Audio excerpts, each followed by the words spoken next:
नमो अरिहन्ताणं नमो सिद्धाणं नमो आयर्याणं नमो वज्रायाणं नमो लोये सवसाहुणम् एषो पञ्चनमुक्कारो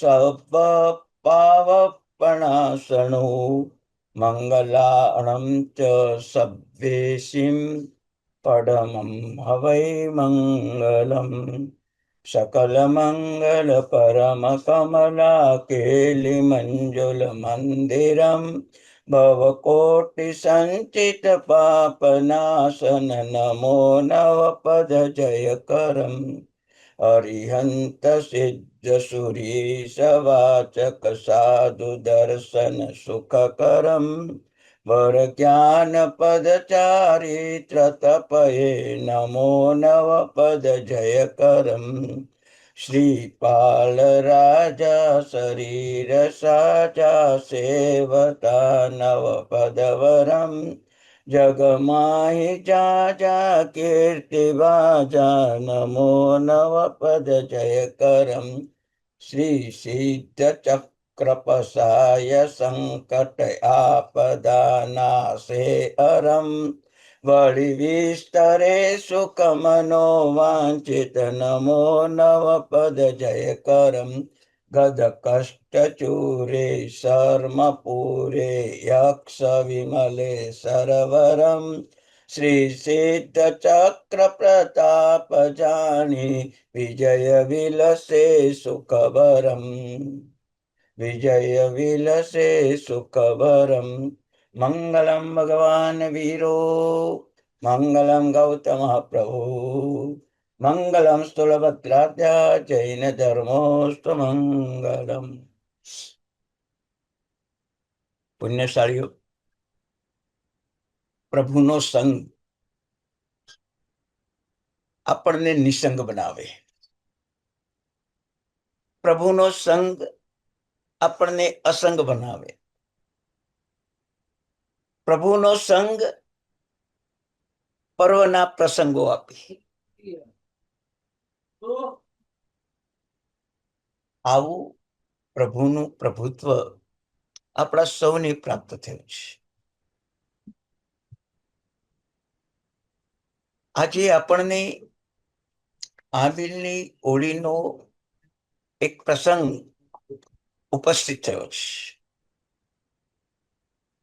આ પ્રસંગમાં પણ નવપદનું મહત્વ, શ્રીપાળ રાજાનું મહત્વ, આંબીલ તપનું મહત્વ, એવો ત્રિવેણી સંગમ એકઠો થયો. પુણ્યશાળી, ગઈકાલે આપણે નમો અરિહંતાણમ, ઓમ રીમ નમો અરિહંતાણમ એવા અરિહંત પદની વિશિષ્ટતા, ખરેખર એમણે પોતાના સંવત્સરમાં બેસીને દેશનામાં જે રહસ્યો આપ્યા, એણે એ રહસ્યોને આપણે ગઈકાલે 10 વિભાગમાં વહેંચીને એ રહસ્યોને આપણે ઉજાગર કર્યા. કોઈ પણ જગતની વસ્તુ છે, એની પૃષ્ઠભૂમિકા શું છે એ જોવામાં આવે તો એ વસ્તુનું મહત્વ વધી જાય. જો એનામાં ગુણવત્તા હોય તો આદર કરવાનું મન થાય, અને ગુણવત્તા ન હોય તો છોડી દેવાનું મન થાય. એટલે પરમાત્માનું શાસન, સૂત્ર અને અર્થ એ વર્તમાન કાળ છે, અને તત્વ એ ભૂત અને ભવિષ્ય કાળ છે. સૂત્ર અર્થ દ્વારા વર્તમાન કાળનું વિશિષ્ટતાનું અવબોધનું જ્ઞાન પ્રાપ્ત થાય છે, પણ તત્વ દ્વારા ભૂતકાળ અને ભવિષ્ય કાળનું જ્ઞાન પ્રાપ્ત થાય છે. નવપદ એ ખરેખર નવ તત્વ છે. અને એ તત્વના હિસાબે અરિહંત પરમાત્માનું પ્રભુત્વ ભૂતકાળમાં જન્માદિ પ્રસંગે સાતે નરકોમાં અજવાળા સ્થાવરોને પણ સુખ દુનિયામાં કોઈ આત્મા ન આપી શકે એવા અરિહંત ભગવાન એ સુખોને અર્પણ કરી શકે અંતર્મૂર્ત માત્ર અંધારામાં પણ પ્રકાશ થાય એવા નરકમાં પોતાનો પ્રભુત્વનો તત્વનો ઉજાગર પ્રકાશ કરે એવા અરિહંત પરમાત્માને આપણે ગઈકાલે સ્મરણમાં લીધા. આજે જેના શક્તિનું માપ ન કહી શકાય, જેના સત્વનું માપ ન કહી શકાય, જેના ગુણોનું માપ ન કહી શકાય, જેના આયુષ્યની સ્થિતિનું પણ માપ ન કહી શકાય એવા નમો સિદ્ધાણમ પદ દ્વારા સિદ્ધ ભગવંતને આપણે સ્મરણ કરીએ છીએ. આજે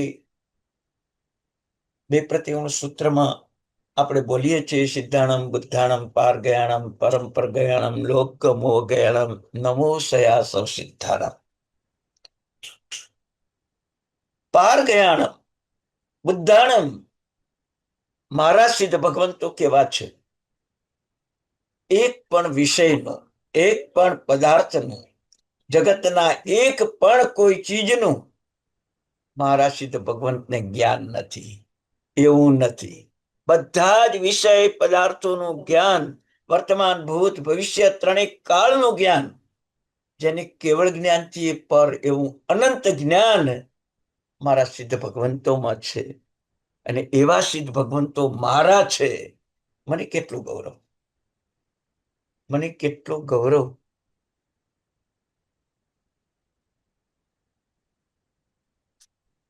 નજર ન નાખી શકાય એવી વિશાળ દુનિયામાં આકાશ પાતાળ એક પણ પદાર્થનું દર્શન ન કરી શકે એવું શક્ય જ નથી. એવું કેવળ દર્શન, અનંત દર્શન મારા સિદ્ધ ભગવંતો પાસે છે. પુણ્યશાળી એવા સિદ્ધ ભગવંતો સાથે મારો આત્મીય સંબંધ છે. પરમાત્મા મહેર સ્વામી ભગવાન પોતાના સંવત્સરણમાં પુણ્યા શ્રાવકના સામાયિકનો ઉલ્લેખ કરીને વાત કરતા હતા કે પુણ્યો શ્રાવક સામાયિક કરવા બેસે એટલે એ સીધો જ સિદ્ધશિલામાં રહેલા અનંતા સિદ્ધ ભગવંતો સાથે આત્મીય ભાવથી જોડાઈ જતા હતા. એવું એમનું ઉત્કૃષ્ટ સામાયિક હતું. પુણ્યશાળી આપણે પણ સામાયિકમાં આત્મા સાથે જોડાવ, પરમાત્મા સાથે જોડાવ, એ સિદ્ધાત્મા સાથે જોડાવ એ આવશ્યક છે. પણ આપણી પાસે એટલું જ્ઞાન વિજ્ઞાન નથી એટલે જોડાવાનું મન થતું નથી.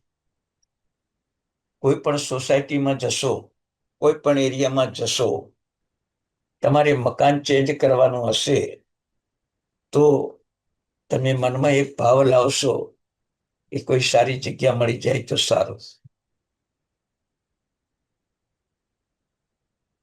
પણ કદાચ તમે હોસ્પિટલમાં ગયા અને હોસ્પિટલના રૂમો સુવિધા બહુ જ સારી હોય, તમને ક્યારેય મન થાય કે આ હોસ્પિટલમાં એક મારી રૂમ લઈ લો. સોસાયટીમાં સારા એરિયામાં જગ્યા લેવાનું મન થાય, પણ હોસ્પિટલમાં તમને રૂમ લેવાનું, ફ્લેટ લેવાનું, જગ્યા લેવાનું, પડોશમાં રહેવાનું મન થાય? ન થાય. પુણ્યશાળી કેમ નથી થતું? કે અહીંયા બધા રોગી આવે, ઘણા બધા જીવો નિરોગી થઈને જાય, પણ અહીં આવનારા કોણ હોય? રોગી જ હોય. એમ આ સંસારમાં કોણ આવે? રોગી જ આવે. દેવગતિ હોય તો રોગી, નરક ગતિ હોય તો રોગી, ત્રિંચ ગતિ હોય તો રોગી, અને મનુષ્ય ગતિ હોય તો રોગી. કોઈને રોગ નથી એવું છે જ નહીં. દેવતાઓને પણ 4 રોગ લાગુ છે. મને તમને પણ 4 રોગ લાગુ છે. પશુ પક્ષીને પણ 4 રોગ તો જીવતા છે. અદૃશ્ય રોગ તો કેટલા બધા છે? 5,68,580 રોગો આપણા જીવનમાં વ્યાપ્ત છે. શરીરમાં 4 રોગ: ભૂખ, તરસ, થાક અને ગંદકી. આ 4 રોગ જીવંત રોગ છે. આપણને દર 3-4 કલાકે ભૂખ લાગી જાય, દર કલાકે પાણીની તરસ લાગી જાય, 8-10 કલાક કામ કરો એટલે થાક લાગી જાય, અને સારામાં સારું, ઉત્તમમાં ઉત્તમ, મૂલ્યવાનમાં મૂલ્યવાન સોનાનું ભોજન કરો, ચાંદીનું ભોજન કરો વર્ગ દ્વારા, તોય આ 7 ધાતુમાં અશુદ્ધ રૂપે પરિણત કરી નાખે એ ગંદકી. આ 4 રોગ આપણને દેખાય છે અત્યારે પુણ્યશાળી? દેખાય છે કે મને 4 રોગ છે? અને આ 4 રોગ કોણ મટાડી શકે છે? કોણ મટાડી શકે છે? અને આ 4 રોગની પાછળ આપણું આખું જીવન વ્યતીત થઈ જાય છે. મરણ સમયે સમાધિ મરણ બોલીએ છીએ, પણ 4 રોગની જ સેવા કરી છે, બીજું કર્યું જ નથી. કઈ જીવનમાં કર્યું જ નથી. તો હોસ્પિટલ ગમે એટલી શુદ્ધ હોય, ગમે એટલી સારવાર કરવાની શક્તિ હોય, દર્દી જીવંત થઈને રોગ રહિત થઈને જાય તો પણ ત્યાં રહેવાનું મન ન થાય. ત્યારે આ સંસારમાં કોઈ પણ જીવ જન્મે એટલે પહેલા તો 4 રોગ લઈને જ આવે. જાઈ જરા મરણ શોક પણ આસણસ. આ 4 રોગ લઈને જ જન્મે. દીકરો જન્મે કે દીકરી જન્મે, પશુ જન્મે કે પક્ષી જન્મે, દેવ જન્મે કે દેવી જન્મે, નરકમાં નારકો જન્મે, બધાએ આ 4 રોગ લઈને જન્મે, અને 4 રોગ જીવનભર ભોગવે. કોનો જન્મરૂપ રોગ નથી, કોનો ગળપણરૂપ રોગ નથી, કોનો મરણરૂપ રોગ નથી, અને કોના જીવનમાં શોક નથી. શોક નથી. એક ઇન્દ્રિયને પણ શોક છે. ખાવાનું ન મળે, પાણી ન મળે, વાતાવરણ ખરાબ થાય તો એ શોષાતા જાય, સુકાઈ જાય. 4 રોગ લઈને જન્મ્યા, અને 4 રોગની પાછળ આખી જિંદગી પસાર કરી દીધી. કે નમો સિદ્ધાણમ પદ ન ઓળખ્યું એટલે. નમો સિદ્ધાણમ પદ ઓળખ્યું હોત તો પુણ્યશાળી 4 રોગ લઈને જન્મત નહીં, અને 4 રોગ લઈને મૃત્યુ પામત નહીં. તમે વિચાર કરો. આ બધાનું મૂળ કારણ જો કોઈ હોય તો આપણું શરીર પુણ્યશાળી. આ સંસાર નેગેટિવ અને પોઝિટિવ 2 સ્વરૂપે દેખવાનો છે. આજ શરીરથી નવકારમાં પંચ પરમેશ્વરી પદો બતાવ્યા છે, એમાં પ્રવેશ કરવો હોય, અરિહંતપણામાં, સિદ્ધપણામાં, આચાર્યપણામાં, ઉપાધ્યાય અને સાધુપણામાં પ્રવેશ કરવો હોય તો આ જ શરીર જોઈશે. આ જ શરીર જોઈશે, જેમાં કરોડો રોગો છે, અને છતાં જ આ શરીરથી જ નવકારમાં, નવપદમાં પ્રવેશ મળે છે પુણ્યશાળી. તો એ રીતે પોઝિટિવ પણ જોવાનું છે. નેગેટિવ પણ તમને આજે કેમ બતાવું છું કે આપણને અજ્ઞાન જ છે. 4 રોગ લઈને જન્મ્યા અને 4 રોગ લઈને મરવાનું ક્યારે આપણને સમજ જ નથી કે અમે આવું જીવન જીવીએ છીએ. વિચાર કરજો. હોસ્પિટલમાં રહેલો દર્દી જલ્દીથી ઘરે જવા માટે તૈયાર થાય. આપણા શરીરરૂપી રોગનો ભંડાર, સર્વ રોગ મંદિરમ ઇતિ શરીરમ, શાસ્ત્ર પાઠ છે. સર્વ રોગ મંદિરમ ઇતિ શરીરમ. આવા શરીરમાંથી આપણને નીકળવાનો વિચાર કોઈ દિવસ આવ્યો ખરો પુણ્યશાળી? અને તમે જુઓ, આ 8 રોગને તો તમે ઓળખી લીધા છે. આના સિવાય પણ તાવ, ખાંસી, શ્વાસોશ્વાસ, આ બધા કેટલા રોગો આમાં છે. આપણું પુણ્ય જબરજસ્ત છે કે આજે બધા રોગો શાંત બેઠા છે. સનતકુમાર ચક્રવર્તી જેવા મહાન આત્મા, પરમાત્માના ભક્ત, પ્રભુ શાસનને પામેલા, શરીરમાં ક્ષણ પહેલા જેનું રૂપ જોવા માટે દેવતાઓ આવ્યા અને ક્ષણ પછી એ શરીરમાં સેંકડો રોગ, સનતકુમાર મહાત્મા ચક્રવર્તી પણ છોડી દીધું. હવે આ રોગનો ઉપચાર માત્ર એક જ છે, તપ અને ત્યાગ. તપ અને ત્યાગ એ જ રોગનો ઉપચાર છે. કોઈ દવા, કોઈ ઔષધ નહીં. તપ અને ત્યાગ એ જ ઉપચાર છે. એ સનતકુમાર મહાત્મા દીક્ષા લઈને જંગલમાં ચાલ્યા જાય છે. આખું નગર 6 મહિના પાછળ ફરે છે કે રાજન પાછા પધારો, દેવતાઓ છે આપની સેવામાં, આપના રોગ મટી જશે પણ પાછા પધારો. 6 મહિના વિનંતી કરે છતાંય શરીર ઉપરનો પ્રેમ નથી, પદ, પદવી, પ્રતિષ્ઠા ઉપરનો પ્રેમ નથી, ધન સંપત્તિ, ચક્રવર્તીપણા ઉપર પ્રેમ નથી. પ્રેમ અંતરાત્મા ઉપર છે. એ સનતકુમાર ચક્રવર્તી જંગલમાં રહીને તપ ત્યાગની સાધના કરી છે. અદ્ભુત. 3 પ્રકારના રોગો, વાયુ, પિત્ત અને કફના હોવાથી રાત્રે ઊંઘ ન આવે, શરીરમાં ખણજ બહુ આવે, તોય સાધનામાં શરીરમાંથી છૂટીને આત્મામાં જોડાઈ જતા અને રોગોનો ઉપચાર માત્ર શુભ ભાવથી કર્યો કે આ રોગો મારા પૂર્વકૃત કર્મથી આવ્યા છે, એ મારા મહેમાન છે. આ મહેમાનને મારા તપ ત્યાગનું પુણ્ય આપીને વિચાર કરજો, એમનું સ્વાગત કરવું છે. સ્વાગત કરવું છે. જીવનભર આંબીલ ઉપાસના તપ કરીને, ત્યાગ કરીને મનમય ઔષધ ઉપચાર ઈચ્છ્યો નથી. ઔષધ ઉપચાર ઈચ્છ્યો નથી. અને એ મહેમાનોનું સ્વાગત 700 વર્ષ સુધી કર્યું.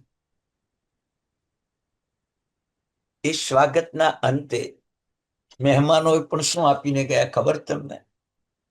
શું આપીને ગયા? એ રોગો તો નીકળી ગયા, પણ રોગોની જગ્યાએ લબ્ધિઓ મૂકીને ગયા, શક્તિઓ મૂકીને ગયા રોગો. અને એ શક્તિ એવી કે સનતકુમાર ચક્રવર્તીના શરીરને પવન અડકે અને એ પવન મને તમને અડકે તો મારા રોગ મટી જાય, તમારા રોગ મટી જાય. આ જ શરીરમાં એમણે એ લબ્ધિઓ પ્રગટ કરી. પણ કોનાથી? રોગરૂપી મહેમાનનો તિરસ્કાર ન કર્યો, તપ ત્યાગથી આગતા સ્વાગતા કરી. ને છેવટે ચાલ્યા ગયા, પણ લબ્ધિ મૂકીને ગયા. પુણ્યશાળી, તમને હું પૂછું છું કે મહિલા અને શ્રીપાળ પણ આ જ સ્થિતિમાં હતા? નવપદ આરાધના આંબીલની ગોળી કરીને પોતાનો કોઢ રોગ મટાડ્યો. એટલું જ નહીં, 700 કોઠિયાઓનો પણ કોઢ રોગ મટાડી દીધો. પુણ્યાત્મા, તમને બધાને હું કહું છું કે તમે જે અત્યારે જ્ઞાનની સાધના, પ્રવચન સાંભળવાની સાધના કરી રહ્યા છો, કેવળ તમારા માટે કે વિશ્વના જીવ માટે? તમે આંબીલ તપ કરી રહ્યા છો કેવળ તમારા માટે કે વિશ્વના જીવ માટે?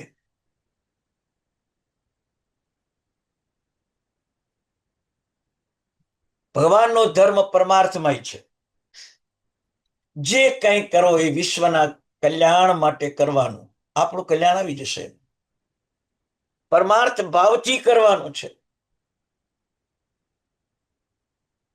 જે શરીરમાં આવા રોગોનું ઘર હોય એ શરીરને લબ્ધિ અને શક્તિયુક્ત જો સનતકુમાર ચક્રવર્તી બનાવી શકતા હોય તો પણ ભગવાન કહે છે એ શરીર પણ કામનું નથી. વિચાર કરજો, આ શરીર પણ કામનું નથી. દેવતાઓ આવે છે, શરીરમાં ચામડીના રોગ છે, હજી દેવતાઓ આવીને કહે છે કે આ તમારો રોગ હું મટાડી દઉં. કોને? સનતકુમારને. મોઢામાંથી થૂક લઈને આંગળી ઉપર ચોપડે ને રોગ મટી જાય. દેવતાઓને કહે છે કે આ રોગ મારા મહેમાન છે, કેટલાય બહુના એકઠા કરેલા કર્મોને અત્યારે ખપાવી રહ્યા છે, મારે એમ કેમ કાઢવા? મારે એને કેમ કાઢવા? ખુદ મારી પાસે આ લબ્ધિ ને શક્તિ છે, મારે રોગો નથી મટાડવા. એ સ્વયંભૂ જાય વાત જુદી છે. નમો સિદ્ધાણમાં આ સમત્વ આપણે લાવવાનું છે. રોગો તો આપણા જીવનમાં આવવાના જ છે, સામાન્ય ઉપચાર પણ આપણે કરવો જ પડશે, પણ રોગોનો તિરસ્કાર નથી કરવાનો, એટલું નક્કી છે. ધીમે ધીમે ભલે જાય, ભલે જાય. ઓફિસમાં બેઠા અને તમે 5 લાખ 10 લાખ કમાયા, તમે કોઈને પણ જાણ કરશો કે આજે મારે 5 લાખનો નફો થયો, 10 લાખનો નફો થયો? પણ તમે હોસ્પિટલમાં ગયા ને, તાવ આવ્યો, માથું દુખ્યું, એટેકનો કદાચ સાધારણ હુમલો આવ્યો, તો હોસ્પિટલમાં બેઠા બેઠા તમે ફોન કરીને કહેશો કે હું હોસ્પિટલમાં છું, મને આ રોગ થયો છે. પરિવાર પાસે પણ કરાવશો કે મને આ રોગ થયો છે, પણ લાખોનો નફો તમે કોઈને કહેતા નથી. કેમ? એ તમને લાભ થયો છે, તમારું નુકસાન કેમ તમે બીજાને કહો છો?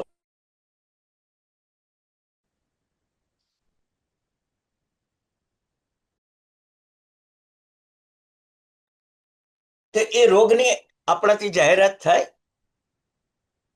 ધંધામાં 5-25 લાખનું નુકસાન થયું તો કોઈને કહો છો? એમ રોગ આપણે આપણા આત્માને ભૂતકાળમાં નુકસાન પહોંચાડ્યું છે, એ નુકસાનની ભરપાઈ કરવાની છે. એ રોગને તમે જાહેરાત કરશો? શ્રીપાળ મહિના સુધીનો આખો રાસ તમે ઘણી વાર સાંભળ્યો છે. રોગ મટી ગયા પછી નવ નવ રાજ્યો પ્રાપ્ત કરે છે, નવ પદની આરાધના પણ કરે છે, પણ કોઈ દિવસ કોઈને કીધું કે મને કોઢ રોગ થયો હતો ને મટી ગયો? કયું? આખા રાસમાં ઉલ્લેખ આવે છે. પુણ્યશાળી આ રાસોમાંથી આ રહસ્ય લેવાનું છે, કેવળ કથાઓ સાંભળવાની નથી. આ રહસ્યો લેવાના છે. આપણે મને રોગ થાય, કોઈને જાણ નહીં કરવાની. હોસ્પિટલમાં જાઉં તોય કોઈને જાણ નહીં કરવાની. જરૂર આવશ્યક માતા પિતા ભાઈ બહેન હોય એને કરવી પડે, એ વાત જુદી છે. બાકી બીજાને આટા ફેરા પણ નહીં કરાવવાના. આ શ્રીપાલ રાજાનો રાજ સાંભળ્યો છે, એનું પ્રભુત્વ આપણા જીવનમાં આવવું જોઈએ. વિચાર કરજો. નમો સિદ્ધાણમ પદની જો આરાધના સાધના કરવી છે તો શરીર ઉપરનો રાગ, મમત્વ અને મોહ છોડવા પડશે. આ આપણું શરીર જ સિદ્ધ પદના પ્રાપ્તિનો અંતરાય કરે છે, અંતરાય કરે છે. હવે એ શરીરને તમે મેવા, મીઠાઈ, ફરસાણ, સુખ સુવિધા, સગવડ જેટલી ઘરમાં તમે આપો છો, એટલી જ નમો સિદ્ધાણમ પદની પ્રાપ્તિ દૂર થઈ રહી છે. પ્રાપ્તિ દૂર થઈ રહી છે. તમારું રસોડું ભોજન કર્યા વિના નહીં ચાલે, પણ એ ભોજન મારા સિદ્ધ પદને રોકે છે. તમારો બેડરૂમ વિકાર અને વાસના મારા સિદ્ધ પદને રોકે છે. તમારો હોલ, નવરાશની પળોની પંચાયત મારા સિદ્ધ પદને રોકે છે.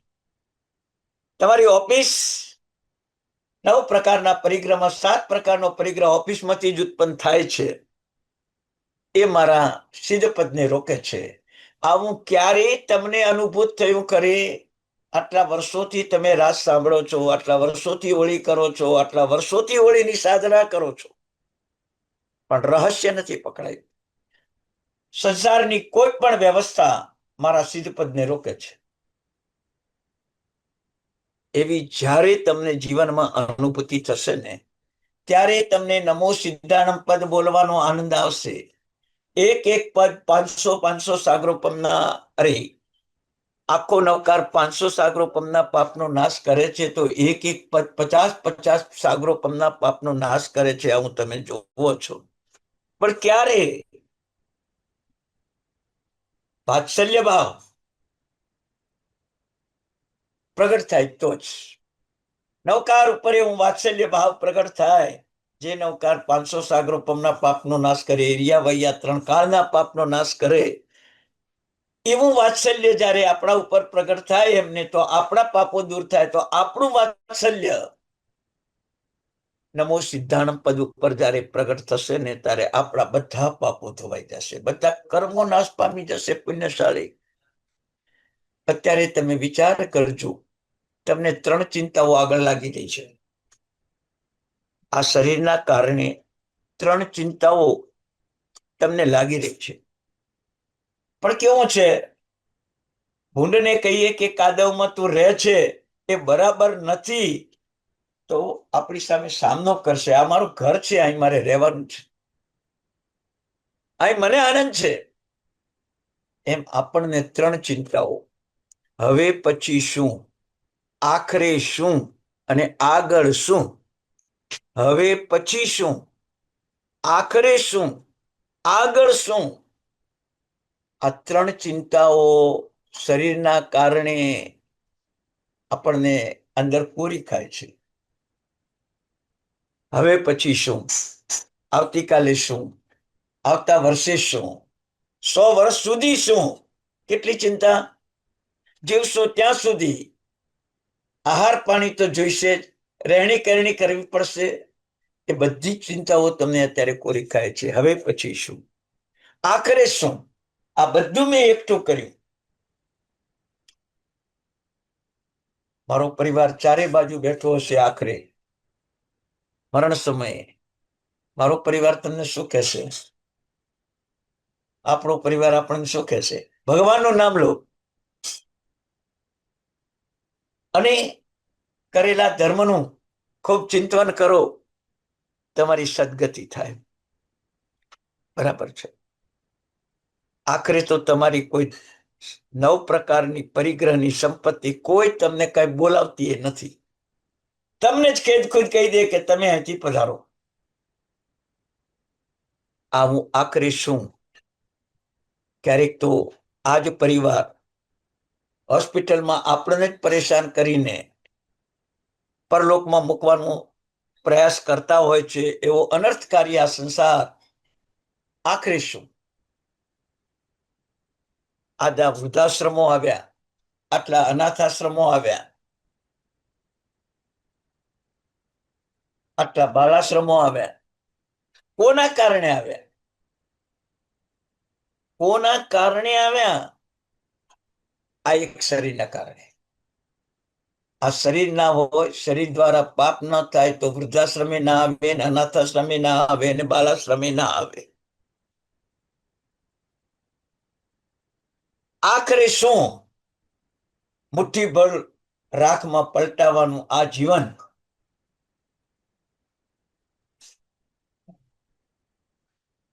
એ રાખમાંથી કોઈ આપણે સલાહ સૂચન દેતા નથી. कितने भी तवंगर हो गए, कितने भी मुफलिस हो गए, जब राख में मिल गए तब दोनों बराबर हो गए. તવંગરના શરીરનો અગ્નિ સંસ્કાર કરો અને ગરીબના શરીરનો અગ્નિ સંસ્કાર કરો. એ રાખને તમે લેબોરેટરી ટેસ્ટ કરાવો, કોઈ ડિફરન્સ નહીં. બેયની સરખી રાખ. પુણ્યશાળી, આવો સંસાર છે. આવો સંસાર છે. હવે પછી શું, એ ચિંતા છોડો શરીરના કારણે. આખરે શું, એ ચિંતા પણ છોડો. આગળ શું? મારી 5મી પેઢી 7મી પેઢી આગળ શું કરશે? એક શેઠને અઢળક સમૃદ્ધિનો આંકડો મેળવવા માટે 6 મહિના 60-70 મુનિમો બેઠા, એટલી બધી સંપત્તિ ગણાઈ ગઈ, ગણાતા પણ 6 મહિના કદાચ નીકળી ગયા. અને આખરે જ્યારે મુનિમોએ કીધું, તમારા દરેક કુટુંબમાં 20-20 જણનું કુટુંબ હોય અને 72 પેઢી સુધી કાંઈ પણ ન કમાય તો 72 પેઢી સુધી ખાઈ પીને આખી જિંદગી પસાર કરે એટલું ધન તમારી પાસે છે. બધા હસે છે કે શેઠ કેટલા સૌભાગ્યશાળી. શેઠના આંખમાં શું છે? મુનિમો પૂછે છે કે શેઠ 72 પેઢી સુધી ચાલે એટલું ધન છે, આપ રડો છો કેમ? ત્યારે વિચાર કરે છે કે મારી 73મી પેઢી 73 પેઢી શું કરશે? 72 પેઢી સુધી ચાલશે તો 73મી પેઢી શું કરશે? આ આગળ શું? આ ચિંતામાં આપણે પણ બેઠા છીએ. પુણ્યશાળી જીવનમાં 3 પ્રશ્નો કાઢી નાખો. હવે પછી શું, આખરે શું ને આગળ શું? આ 3 ચિંતાઓ કાઢી નાખો. પુણ્ય પુરુષાર્થ કરો, પદની સાધના કરો, આરાધના કરો, તમારી 3 ચિંતાઓ એ જ ભગવાન દૂર કરી દેશે. સનતકુમાર ચક્રવર્તીને રોગ થયા, હવે પછી શું? ના ચિંતા કરી. આખરે શું? કોઈ ચિંતા ન કરી. આગળ શું? કોઈ ચિંતા ન કરી. રોગો ગયા, લબ્ધિઓને શક્તિઓ મૂકીને ગયા, અને એ લબ્ધિ શક્તિનો ઉપયોગ પણ જીવનભર ન કર્યો. બસ નમો સિદ્ધાણમ પદ એટલે શરીરની કોઈ શક્તિનો દુરુપયોગ નહીં કરવાનો. શરીરમાં પ્રગટ થયેલી લબ્ધિઓ શક્તિઓ ગૌતમ સ્વામીની જેમ ક્યારે પણ ઉપયોગ નહીં કરવાનો, અને શરીરમાં આવેલા રોગોની જાણ કોઈને નહીં કરવાની. આ નમો સિદ્ધાણમ પદની સાધના. પુણ્યશાળી બહુ કઠિન છે. રોગ આવે એટલે બધાને સમાચાર આપણે મૂકવા પડે, મોકલવા પડે. ના મૂકો તો આપણને ઠપકો આપે. તમને તાવ આવ્યો, હોસ્પિટલમાં દાખલ થયા, 3 દિવસ હોસ્પિટલમાં, કોઈ વાત નથી કરતા. આખો સ્વાર્થમય સંસાર છે પુણ્યશાળી, આખો સ્વાર્થમય સંસાર. એ સગાવાલાને તમે પૂછો કે સાહેબ તમે 5 લાખ 25 લાખ કમાયા, તમે મને જાણ કરી? તો એ કહેશે કે ના, તો મારે તો કેવું છે, મારું જ્ઞાન દર્શન ચારિત્ર આ રોગના કારણે વિકાસ પામે છે. ક્ષમતા સમાધિ સહનશીલતાથી મારા અનંત ભવની કર્મનું ઋણ ચૂકવાય છે. આવો હું બિઝનેસ કરતો હું કોઈને જાહેર કરું? મારા બિઝનેસમાં કોઈની ભાગીદારી રાખો? મારા બિઝનેસની ટ્રીક બીજાને આપું? ન આપું ને તો મારે કેમ કહેવાનું?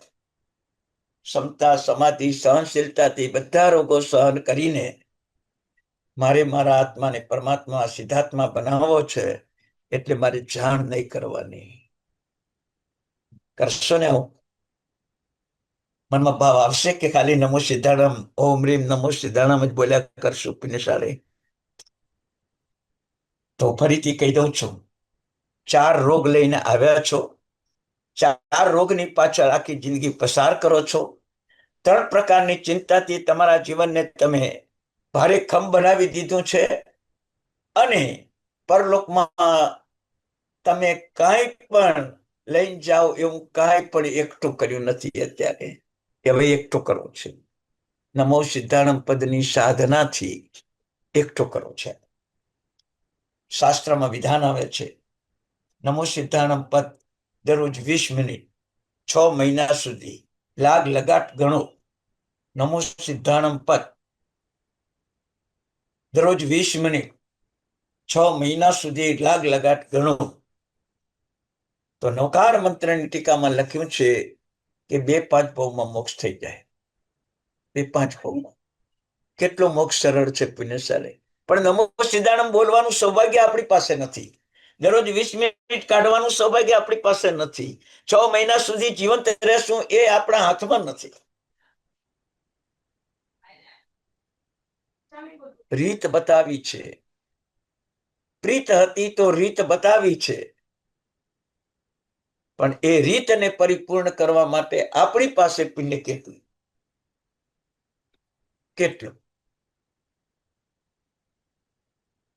મેળવી લેજો, છોડી દેજો. આ બે જ સિદ્ધાંતો નમો સિદ્ધાંત પદના છે. આત્માના જ્ઞાન દર્શન ચારિત્ર મેળવી લેજો અને સંસારના રાગ દ્વેષ મોહને છોડી દેજો. અશરીરી બનવા માટેની આ બે રીત છે. એની સાથે તમે પ્રીત કરી લેજો. પુણ્યશાળી 4 રોગ લઈને જન્મ્યા, 4 રોગ સાથે જીવ્યા, 3 ચિંતાઓ લઈને જીવન જીવીએ છીએ અને છતાં કોઈને પણ પૂછીએ ને કોઈ આપણને કે આપણે કોઈને કહીએ અમે મજામાં છીએ, અમે સક્ષમ છીએ, અમને કોઈ ચિંતા નથી. હુંડની કાદવમાંથી નીકળવાની ચિંતા હોય જ નહીં. રાજહંસને કાદવમાંથી નીકળવાની ચિંતા હોય. આપણો આત્મા પણ મોહથી એટલો પરાધીન છે. એટલે પત્રમાં, મેસેજમાં, મોબાઈલ મેસેજમાં આપણે એમ કહીએ અમે મજામાં છીએ. સમજ્યા? 8 રોગ ને 3 ચિંતા, 11-24 કલાક તમને કોરી ખાય છે અને છતાંય તમે કેટલા મહાન સહનશીલતા વાળા કે આ બધાને તમે પચાવી પાડ્યું છે અને આનંદથી જીવો છો તમે. ધન્યવાદ છે ભાઈ, ધન્યવાદ છે પુણ્યશાળી. તો નમો સિદ્ધાણમ પદ આપણને આ સલાહ સૂચન આપી રહ્યું છે. બરાબર દેહનું મમત્વ નહીં ઘટે ત્યાં સુધી 8 રોગ અને 3 ચિંતાઓ આપણે છોડી નહીં શકીએ. આટલું જ નહીં, આવા 8 રોગ અને 3 ચિંતાઓમાં પણ આપણે સંયોગિક સુખ, પૌદ્ગલિક સુખ, ઇન્દ્રિય સુખ, મન સુખ, એની પાછળ દોડધામ જ કરીએ છીએ. અજ્ઞાનતા જે સુખ છે જ નહીં, દુઃખને જ દૂર કરે છે, સુખ છે જ નહીં. ભૂખ લાગી, ભોજન મળ્યું, એ ભોજને તમારી ભૂખ દૂર કરી, એને તમે સુખ માનો છો. બીજું કઈ છે જ નહીં. સર્વે કરજો. ઇન્દ્રિયોના સુખની ઝંખના થઈ, ટીવી જોવાની, રેડિયો સાંભળવાની, ભોજનનો સ્વાદ લેવાની, ધૂપની સુગંધ લેવાની, ગુલાબ ફૂલની સુગંધ લેવાની, એ સુગંધ તમારી પૂરી થઈ, તમારું દુઃખ પૂરું થયું. વળી નવું દુઃખ. ઇન્દ્રિયની ભૂખ અને મનની ભૂખને ક્યારે સંતોષી શકાતી નથી. જીવનમાં એટલું યાદ રાખજો. બરાબર. અને એ ભૂખની પાછળ ગાડા થતા નહીં. પૂર્ણ કરવા માટે પૌદ્ગલિક સુખો પણ પરાધીન છે.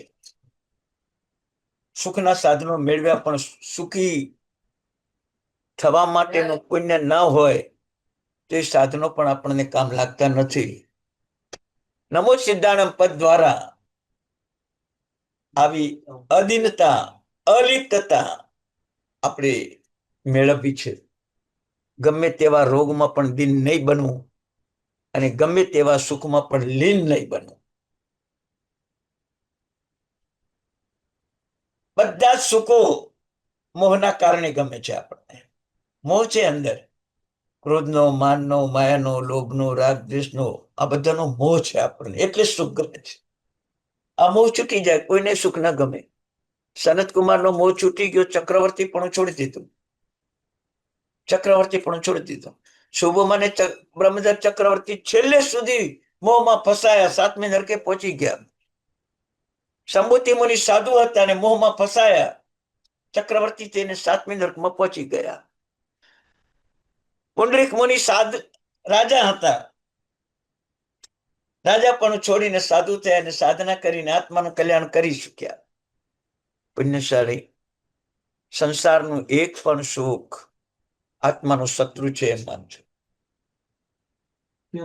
સંસારનું એક પણ સુખ આત્માનો શત્રુ છે એવું માની લેજો. શત્રુની સાથે કેટલું રહેવાય? શત્રુની સાથે કેટલું રહેવાય?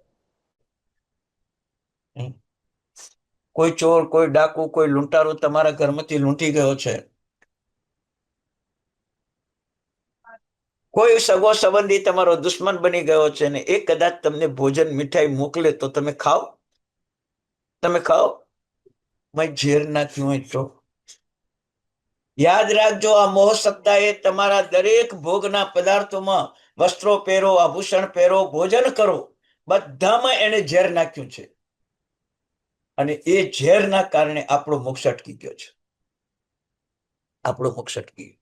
બધામાં રાગનું દ્વેષનું ઝેર નાખેલું છે. સારી મીઠાઈ તો મસ્ત મીઠાઈ છે, બરાબર છે. અને તીખું તમતું શાક આવે ને ખાઈ ન શકો તો કહી દો કે આ નહીં, આ ખાવા જેવું નથી, કાઢી નાખો. બીજાને નહીં આપતા, આવો દ્વેષ. વસ્ત્રો પહેર્યા છે, આપણા કરતા કોઈ સારા પહેરે તો આપણું મન ઉતરી જાય, આપણા કરતા કોઈ સાદા પહેરે તો આપણું મન ઉજ્જવળ બની જાય. આવો રાગ ને દ્વેષ વસ્ત્રમાં, આભૂષણમાં, પદાર્થોમાં મૂકી દીધો છે. અને એ ઝેર મિશ્રિત ભોજન, મનનું ભોજન, ઇન્દ્રિયોનું ભોજન, તનનું ભોજન, તમે કાયમ ભોજન કરો છો. મોહ સત્તાનું ઝેર એ ભોજન, તમે મનનું ભોજન, ઇન્દ્રિયોનું ભોજન અને શરીરનું ભોજન કરો છો. પણ કેવું છે, તમે વિષને પચાવી જાણ્યું છે. જેમ અજય શાસ્ત્રમાં શંકર ભગવાને ઝેરનો પ્યાલો પી લીધો, એમ તમે આ મોહના ઝેરનો પ્યાલો પી લીધો છે. નમો સિદ્ધારામની ચિંતા જ નથી કે મારે સિદ્ધ બનવાનું છે, સિદ્ધશિલામાં જઈને રહેવાનું છે, એવી કોઈ ચિંતા જ નથી આપણને. કોઈ ચિંતા નથી. સિદ્ધના સુખો અનંતા છે.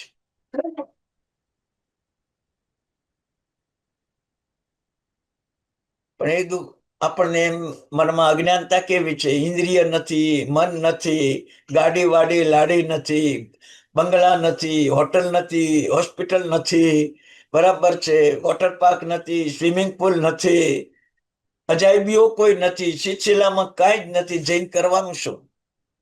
આજ મનના મોહ રાજા તમને કોરી ખાય છે. તમે રાત્રે નિરાતે સુઈ જાઓ છો, એક પણ ઇન્દ્રિયનો ભોગ નથી કરતા. પેટ ભરીને ભોજન કરી લીધું છે એટલે શરીરના પણ ભૂખની કોઈ ચિંતા નથી, બરાબર છે. અને ઇન્દ્રિયો પણ તમને પરેશાન નથી કરતી, મન પણ પરેશાન નથી કરતું, તન પણ પરેશાન નથી કરતું. કેવી નિરાતે ઊંઘ આવે છે. સાચું સુખ એમ જ છે. તમે સવારમાં ઉઠીને એમ જ બોલશો, ફ્રેશ થઈ ગયા, ઊંઘ સારી આવી, ફ્રેશ થઈ ગયા. ઊંઘ એટલે શું?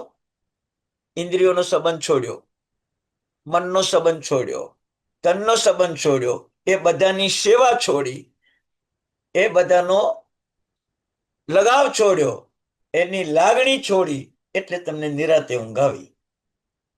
બાકી આખરે શું, આગળ શું, એ જો ચિંતાઓ લઈને રાત્રે સુઈ જાઓ તો ઊંઘ જ આવે. તો તમને સ્વયંભૂ ખબર પડે છે કે ઇન્દ્રિય, મન અને તનથી પર થાઓ તો નિરાતે ઊંઘ આવે છે. એ સાચું સુખ છે. તો મોક્ષમાં આ જ સાચું સુખ છે. તમને સર, આ જ સાચું સુખ છે. શરીર સાધના માટે મળ્યું છે, સિદ્ધિ માટે મળ્યું છે. શરીર પાસેથી કામ લઈ લો. ભૌતિક સુખનો મમત્વ છોડ્યા વિના સિદ્ધત્વ પ્રાપ્ત નહીં થાય. વિચાર કરજો, જે સિદ્ધપણામાં કેવું સુખ, અનંત જ્ઞાન, અનંત દર્શનની તમને પહેલેથી જાણકારી આપી દીધી. આવ્યા બાદ સુખ. ન દેવો હુમલો કરીને આપણા સુખને લૂંટી શકે, કે ન કર્મ સત્તા આપણા સુખને લૂંટી શકે. દુનિયાની કોઈ હસ્તી કે વ્યક્તિ, કોઈ જગતનો ભૌતિક તત્વ તમારા સુખમાં બાધા ના પહોંચાડી શકે. આપણે તો નિરાતે ભોજન કરતા હોય ને વાવાઝોડું આવ્યું, આપણે નિરાતે સુતા હોય ને રાતે પાણીનું પૂર આવ્યું ને આપણા સુખો જૂટવાઈ જાય. જ્યારે આવ્યા બાદ સુખ, પીડા વિનાનું સુખ છે. અનંત ચારિત્ર. કોઈ મોહ સત્તા ક્યાંય પરેશાન કરે નહીં. 4 રોગ લઈને જન્મવાનું, 4 રોગ લઈને મરવાનું, 3 ચિંતાઓથી જીવવાનું, એવું કઈ જ નહીં. આવું શુદ્ધ ચારિત્ર છે ત્યાં પુણ્યશાળી. મરવાનું છે જ નહીં, અક્ષય સ્થિતિ છે. કાયમ માટે ત્યાં જઈને જીવવાનું છે. અરૂપીપણું છે. ન કોઈને આપણા ઉપર રાગ થાય કે ન કોઈને આપણા ઉપર દ્વેષ થાય. આપણો આત્મા જ સંસારીઓને દેખાય નહીં. ખબર છે ને તમારું શરીર કેવું છે? દુશ્મન દેખે ને તો એને દ્વેષ આવે. જેને તમારા પ્રત્યે પ્રેમ છે, મૈત્રી ભાવ છે, એ તમને જોઈને રાજી થાય. આટલું શરીર કોઈના રાગ દ્વેષનું કારણ બને જ છે પુણ્યશાળી. જ્યાં આપણું અરૂપિતપણું છે, કોઈ સંસારી આત્મા સિદ્ધપણાને દેખી શકતા જ નથી. કોઈને ન રાગ થાય, કોઈને કોઈ દ્વેષ ન થાય, કોઈને મોહ ન થાય, કોઈને આપણી સેવા કરવાનો સમય ન કાઢવો પડે, કોઈને આપણને ફોન કરવાનો પણ સમય ન કાઢવો પડે. કેટલો પરોપકાર, બધાનું બધાની પાસે, અને છતાંય આપણા કોઈ દુશ્મન નહીં. આવું અરૂપીપણું, અગુરુ લઘુપણું. બરાબર છે. જ્યારે શરીરમાં રોગ વ્યાપી જાય, પગે ચાલવાનું પણ મુશ્કેલ થઈ જાય, ત્યારે આપણું શરીર ભારે લાગે. જ્યારે સક્ષમ છો, પૂર્ણ યુવાન અવસ્થામાં છો, ત્યારે આપણા શરીરને આપણે ઉપાડીને દોડીએ છીએ, ત્યારે લઘુપણું લાગે છે. પણ મોક્ષમાં ગયા પછી ન ગુરુપણું, ન લઘુપણું, ન ભારે લાગે, ન હળવું લાગે, એટલું સમદત શરીર લાગે. અને શક્તિઓનો તો પ્રમાણ માપ બતાવ્યું છે ભગવાને. તમને કહું, સિદ્ધપણામાં, મનુષ્યપણામાં કેટલી શક્તિઓ છે એ તો તમે ખુદ જાણો છો. તમારી શક્તિ કઈ છે? 7 અભિમાન બતાવ્યા હતા ને પહેલા દિવસે, એ તમારી 7 શક્તિ. બીજી કોઈ તમારી શક્તિ નથી. અહીંયા સિદ્ધપણાની શક્તિ બતાવી છે. જ્ઞાન શક્તિ, દર્શન શક્તિ, ચારિત્ર શક્તિ ને વિવેક શક્તિ. કેટલો વિવેક સિદ્ધ ભગવાનમાં. દેવલોકની પ્રશંસા ન કરે અને નરક લોકની નિંદા ન કરે. ત્રીજા લોકમાં કોઈનું આગા પાછું ન બોલે. આ વિવેક. આ ત્રણેય ગુણ લઈ લેવાના છે.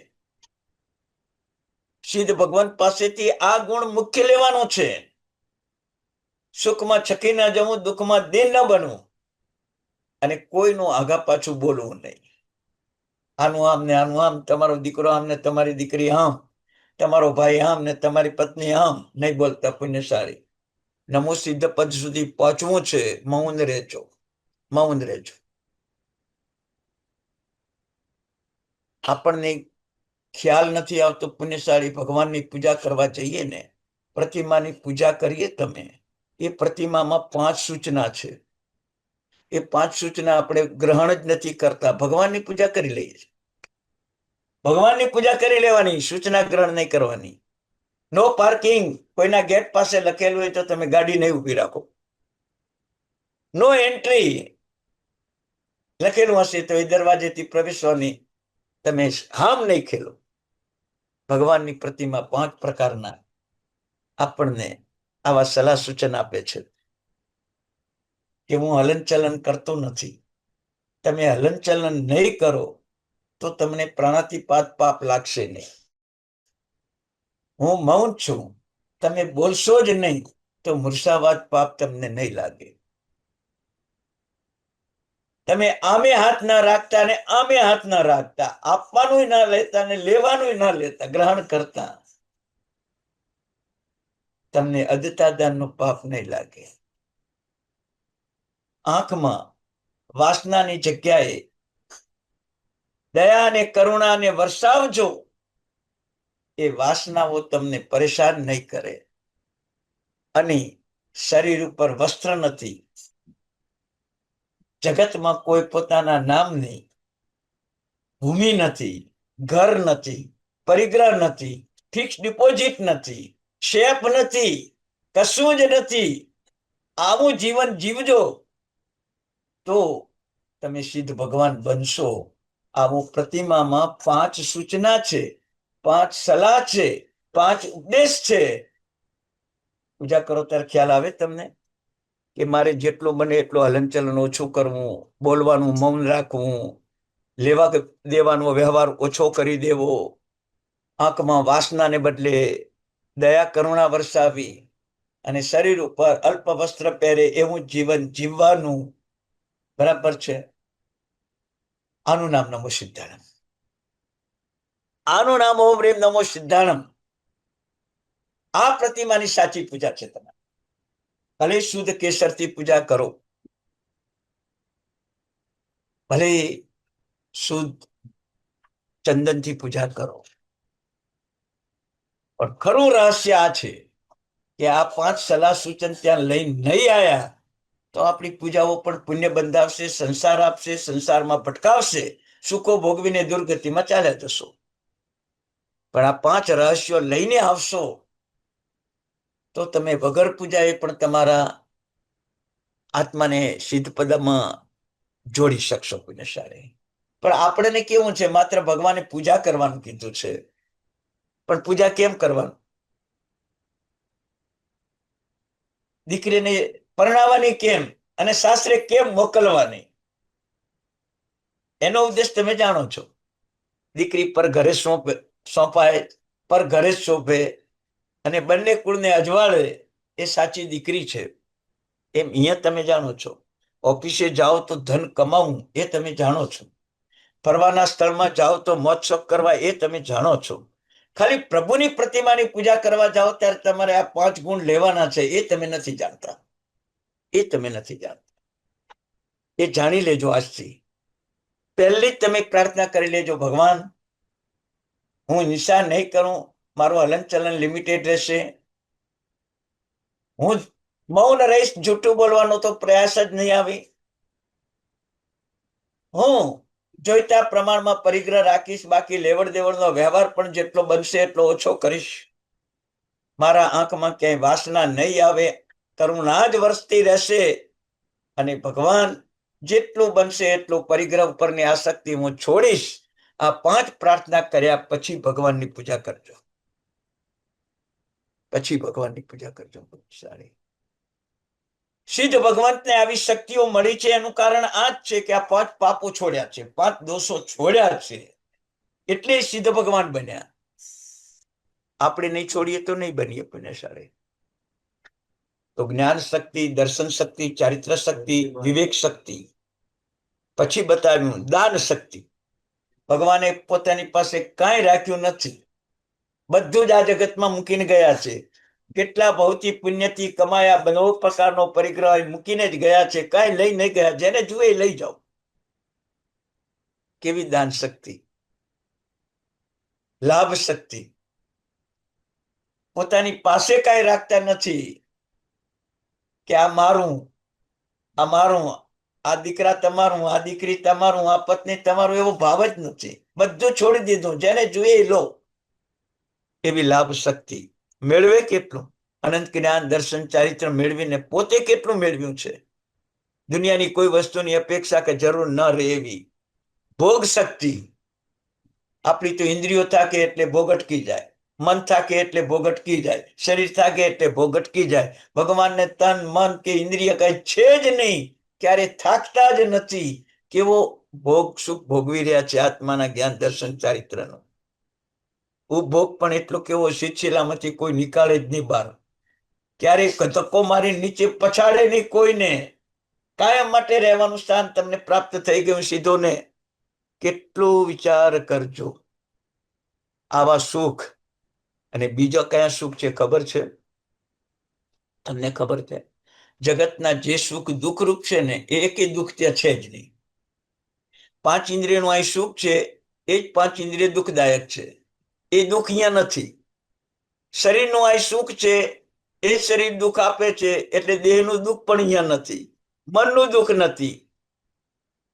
સ્પર્શ, રસ, ગંધ, વર્ણ, કોઈ અહીંયા જાતનું દુઃખ જ નથી. દુઃખનો પણ અભાવ છે પુણ્યશાળી. બીજા પણ દુઃખોથી મુક્ત છે. જન્મ, જરા અને મરણના દુઃખથી મુક્ત છે. આદિ વ્યાધિ ને ઉપાધિના દુઃખથી મુક્ત છે. રોગ, વેદના અને ભય એમ 9 પ્રકારના બીજા પણ દુઃખોથી મુક્ત છે. બોલો, આપણા સંસારમાં આ બધા દુઃખો છે. આ બધા દુઃખો છે. પછી વિચાર કરો કેવું સ્થાન મળ્યું છે. શિવ મહિલા મરવા મણંત મખય મવા મપુનરાવિત્તિ.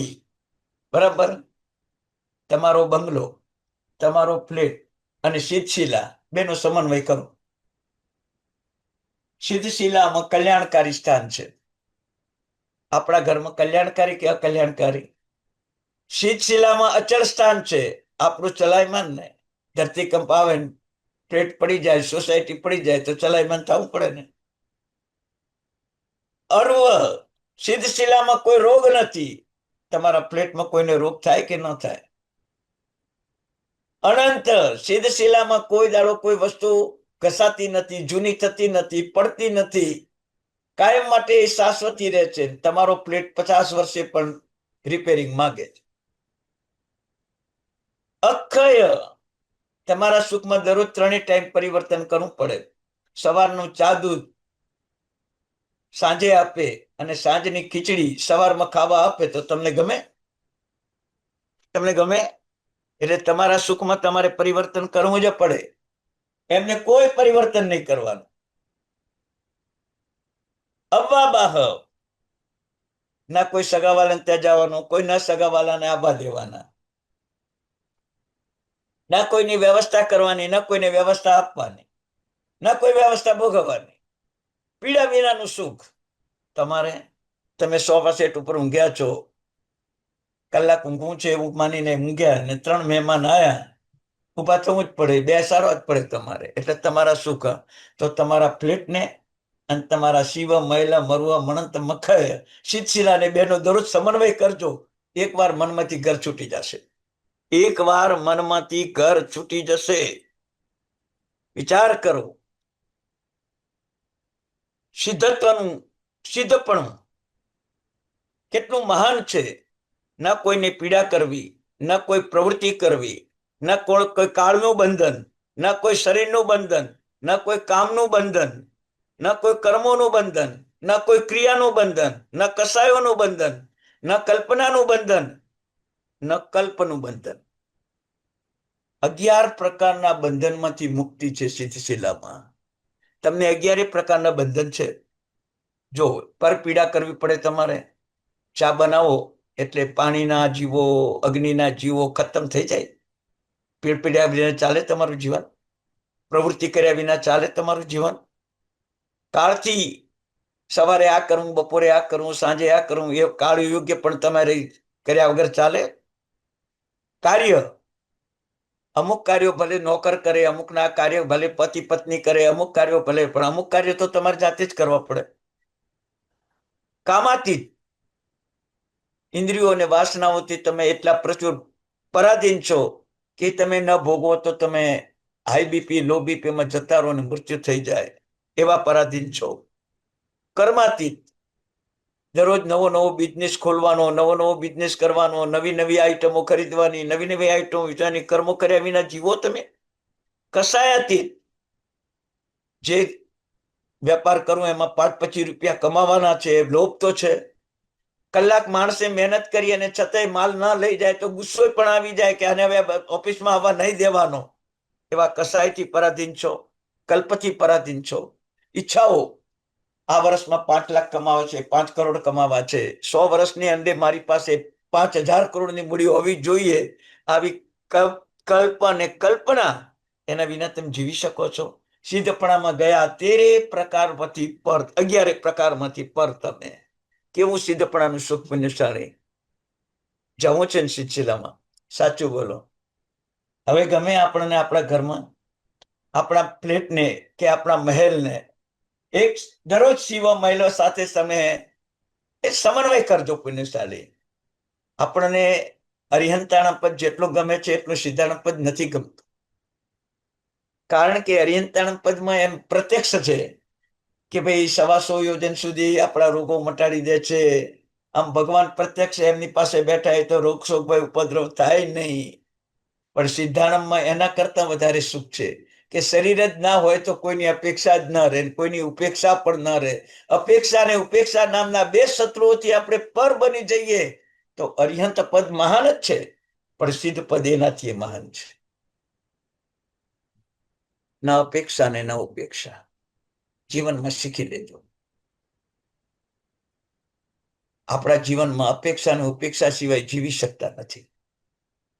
રાત્રે ઊંઘવા જાઓ એટલે બેડની અપેક્ષા છે, સવારે 5, 6, 7 વાગે એટલે ઉપેક્ષા કરો કે હવે ઉઠો, હવે બેડ ના જોઈએ. એટલે દરેક વસ્તુમાં ઘરે હો ત્યારે ઓફિસની ઉપેક્ષા, અને ઓફિસે જાઓ એટલે ઘરની ઉપેક્ષા. ઘરે આવો એટલે ઘરની અપેક્ષા, ઓફિસે જાઓ એટલે ઘરની દુકાનની અપેક્ષા.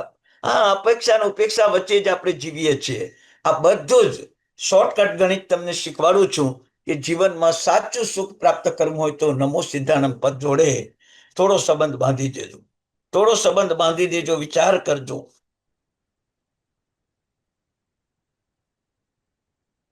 આટલી બધી અનર્થતા સંસારની જાણ્યા પછી આપણને વૈરાગ્ય ભાવ આવે. આજે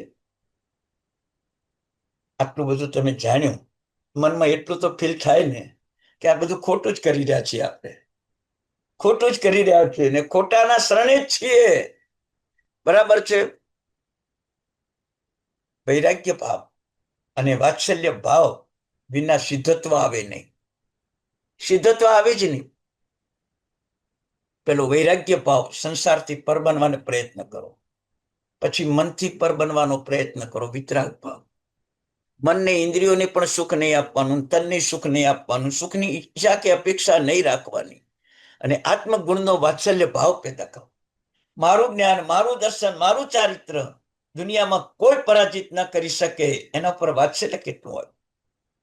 તો વૈરાગ્ય ભાવ અને વાત્સલ્ય ભાવ વિના સિદ્ધત્વની પ્રાપ્તિ થતી નથી. બરાબર છે. સંસારના સુખ સમયને આધારે, સંયોગના આધારે, પુણ્યના આધારે, પદાર્થોને આધારે છે. કોઈ સ્વતંત્ર સુખ છે જ નહીં. ચા સવારમાં જ સુખ આપે, ફરસાણ સાંજે જ સુખ આપે, ખીચડી કઢી બપોરે સુખ નહીં જ આપે. પણ સંયોગને આધારે સુખ છે. પણ પુણ્યશાળી, બસ પુણ્યશાળી. આજે તમને સિદ્ધ પદને વિશે હવે એક થોડીક છેલ્લી વાત કરી દઉં છું કે ભગવાને સિદ્ધ બનવા માટે 4 કાર આપી છે, અને સિદ્ધ ન બનવું હોય એને 6 કાર આપી છે. કાર વિનાનું જીવન નથી. અત્યારે ક્યાંય પણ ફ્લેટ ખરીદો ને, કાર પાર્કિંગ છે ને, 1 નહીં 2. વિચાર કરજો, અત્યારના આ જમાનો છે. અત્યારે મુંબઈમાં, અમદાવાદમાં ક્યાંય પણ તમે ફ્લેટ ખરીદો ને, કાર પાર્કિંગ છે. હા, પછી એની વિવિધતા હોય ભાઈ. જગ્યા સાંકડી હોય તો એની વિવિધતા જુદી હોય. બરાબર છે. હવે તો મુંબઈમાં 2-3 માળ સુધી પાર્કિંગ થાય. પાર્કિંગ તો જોઈએ, કાર તો જોઈએ જ. કાર વિના ના ચાલે. એ પણ કેવી કાર જોઈએ ભાઈ? 5-25 લાખની નહીં, 1-2 કરોડની કાર જોઈએ. વિચાર કરજો, આ કારમાં આપણે ફસાયા છીએ. ભગવાને ગૌતમ સ્વામીને કાર આપી.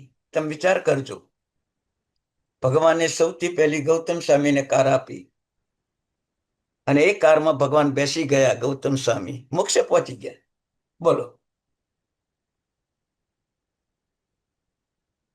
મુનિચંદ્ર સુરી મહારાજ સાહેબે શ્રીપાળ મહિલાને કાર આપી. 9મા ભય મોક્ષે પહોંચી જશે.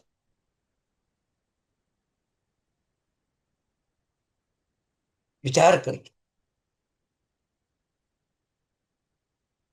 અને ચંડરુદ્ર આચાર્ય એમના શિષ્યને એક કાર આપી, અને એ પણ મોક્ષે પહોંચી ગયા. અને જગતના જીવોને પણ એક કાર આપી છે. એ થોડી સ્લો ચાલે છે, એ ધીમે ધીમે મોક્ષે લઈ જશે. બોલો, આ 4 કારના નામ કહું. ગૌતમ સ્વામીને નવકાર આપ્યો, મુનિપણું આપીને નવકારમાં બેસાડી દીધા. એમને નવકાર આપ્યો એટલે નવકાર રૂપ કાર આપી. શ્રીપાળ મહિણાને સિદ્ધ ચક્ર ભગવાનની આરાધના સાધના રૂપ ઉપકાર નામની કાર આપી, અને એ પણ 9મા ભય મોક્ષે પહોંચી જશે.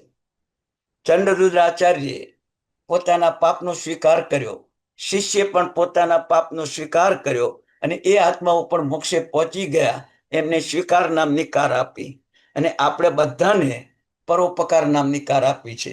ધીમે ધીમે આ કાર આપણને મોક્ષ સુધી પહોંચાડશે. આવી 4 કાર જૈન શાસને આપી છે, પણ આપણે આવી ઉત્તમ કારમાં બેસવાનું સૌભાગ્ય નથી. આપણને 6 કારમાં બેસવાનું દુર્ભાગ્ય છે. છ કારમાં બેસવાનું દુભાઈ છે. એ છ કાર પણ તમને બતાવી દઉં પુણ્યશાળી. બહુ જ આજે કારનો બહુ બહુ બહુ જ આગ્રહ છે, મારે આવી કાર જોઈએ, આવી કાર જોઈએ. પણ જે જગતમાં સાચી કારો છે, નકલી કારો છે, એની પેલી કાઢો, બધી કારો તમને મળી જશે ભાઈ.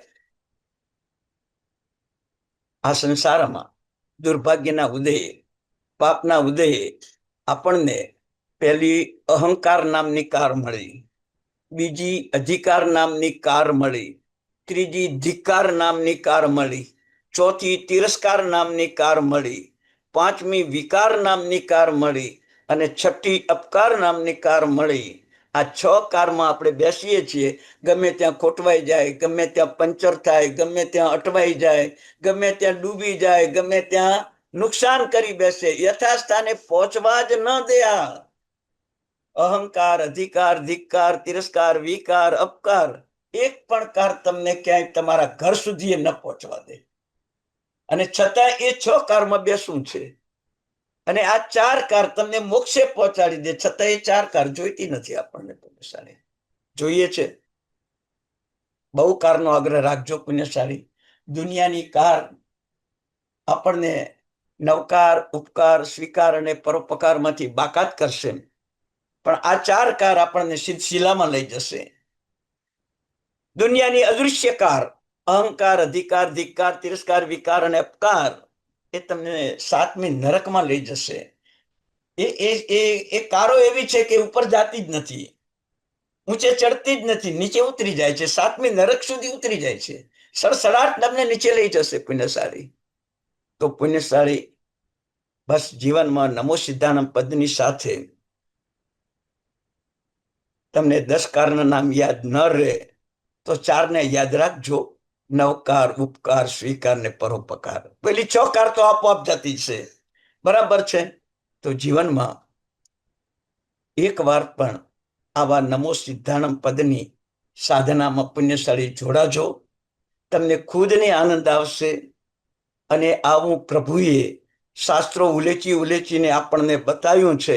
ઘણું બધું ભણવું ન પડે અને ઘણું બધું શીખવું ન પડે, બરાબર. થોડામાં ઘણું એવું આપણને એક પદમાં કેટલા રહસ્યો તમને આજે બતાવ્યા. કાલે તીર્થંકર ભગવંતની વાતમાં પણ તમને 6 પ્રકારની મીઠાઈ, 3 પ્રકારનું ફરસાણ, 1 પ્રકારનો મુખવાસ, એ પણ ગઈકાલે તમને આપ્યો પુણ્યશાળી.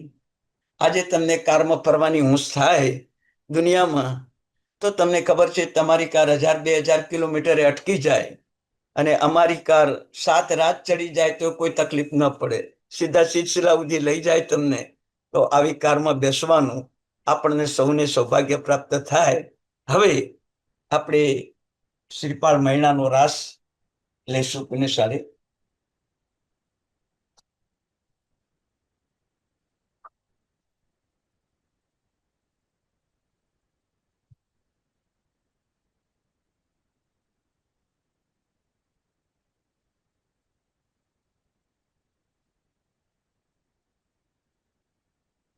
જીવનમાં કથાનો અર્થ છે થાક, ઉલટો કરો એટલે મોહના થાકને ઉતારે એ જ કથા કહેવાય. બાકી તો દ્રષ્ટાંત છે, વાર્તા છે, એ કહેવાય. પણ શ્રીપાળ મહિનાની કથા સાથે રાસ શબ્દ વાપરે છે. રાસનો અર્થ એ છે, રાસનો અર્થ એ છે મોક્ષનો રસ ઉત્પન્ન કરાવે અને સંસારના રસને ઘટાડી દે, એનું નામ રાસ. શ્રીપાળ મહિનાની આખી કથા તમે સાંભળ્યા પછી તમને એમ જ થશે કે યક્ષ વિમલેશ્વર યક્ષ જ એની સેવામાં છે અને એ યક્ષ પાસે એક પણ વસ્તુ માગી નથી. વિમલેશ્વર પાસે એક પણ વસ્તુ માગી નથી. આપણે ભગવાન પાસે શું કહીએ? બિઝનેસ સારો ચાલે, પરિવાર શાંતિથી જીવે, અમને ખાવા પીવાની મજા રહે, અમને કોઈ જાતની આધિ વ્યાધિ ઉપાધિ ન થાય, ધંધામાં નુકસાન ન થાય, નેટ નફો થાય, અમે આગળ વધીએ, આવું તમે ભગવાન પાસે માગો. અને શ્રીપાળ રાજા વિમલેશ્વર યક્ષ પ્રસન્ન છે, છતાંય એને આખી જિંદગીમાં ક્યારેય પણ એક વસ્તુ નથી માંગી શ્રીપા મૈણા અરે વિમલેશ્વર યક્ષ પાસે. આપણે શું કરીએ? ભગવાનની મૂર્તિના દર્શન તમને કરાવી દીધા, 5 દોષો દૂર કરવા ભગવાન પાસે જવાનું છે, પણ સાથે સાથે નિશી નિશી નિશી તમને ખબર નહીં હોય કે જીન મંદિરમાં પ્રવેશ કરો ને તમે નિશી નિશી એ પણ મહિના સુધી બોલે જ છે. એ નિશીનો અર્થ શું છે ખબર છે? આત્માને નુકસાન કરે એવી ઈચ્છા, આત્માને નુકસાન કરે એવી અપેક્ષા અને આત્માને નુકસાન કરે એવી ઉપેક્ષા, એ ત્રણેયને છોડી દેવાના, એનું નામ નિશી. ઈચ્છા પણ નહીં કરવાની, અપેક્ષા પણ નહીં કરવાની, ઉપેક્ષા પણ નહીં કરવાની. શત્રુની ઉપેક્ષા નહીં કરવાની, અનુકૂળતાની અપેક્ષા નહીં કરવાની, અને શરીર માટે કોઈ પદાર્થ ઈચ્છવાનો નહીં, આત્મા માટે ઈચ્છવાનો. આનું નામ નિશી નિશી નિશી. મહિલા સુંદરીએ આ જ કર્યું છે, શ્રીપાલ રાજાએ આ જ કર્યું છે. તો વિચાર કરજો, કોડિયા સાથે લગ્ન સ્વીકાર, હમણે જ કીધું ને ભાઈ, સ્વીકાર એક નવી કાર છે, બરાબર ને?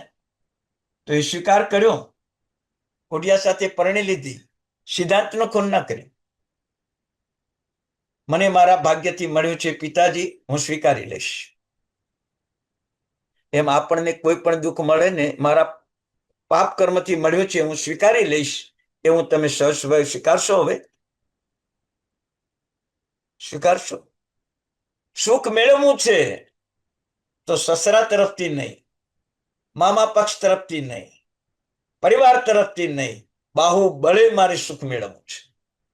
એ શ્રીપાલ રાજા, એ શ્રીપાલ રાજા, મારે મોક્ષ સુખ મેળવવું છે, મારા બાહુબળે સુખ મેળવવું છે. ન અપેક્ષા, ન ઉપેક્ષા, ન ઈચ્છા. મહિના સુંદરીમાં પણ આ જ સત્વ હતું. વિચાર કરો,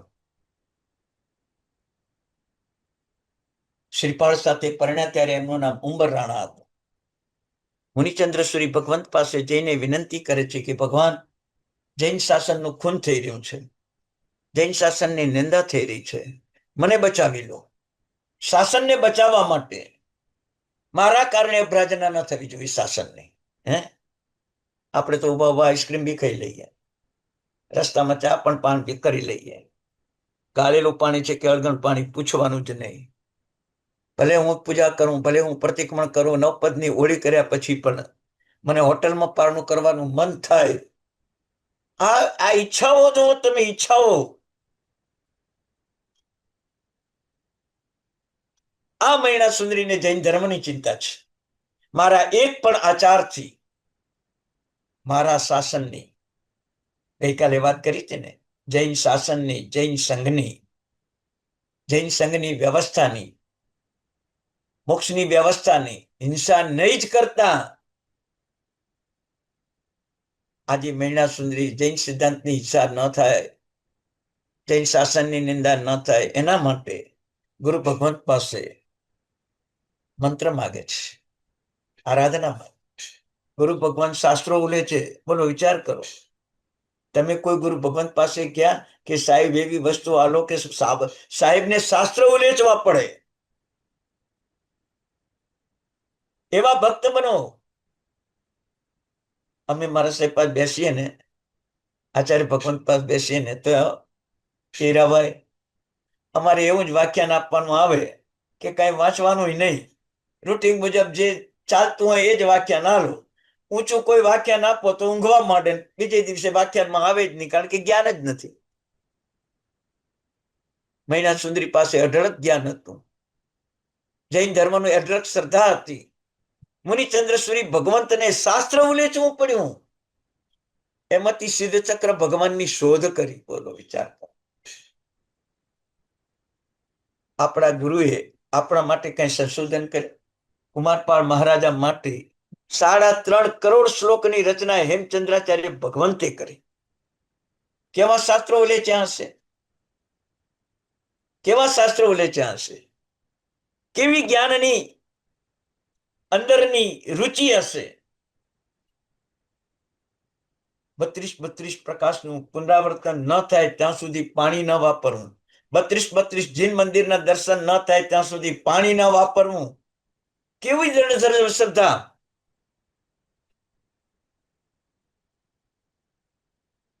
અને મુનિચંદ્ર શ્રી મહારાજ સાહેબે સિદ્ધ ચક્ર યંત્રની આરાધના, સાધના, ઉપાસના બધું બતાવ્યું.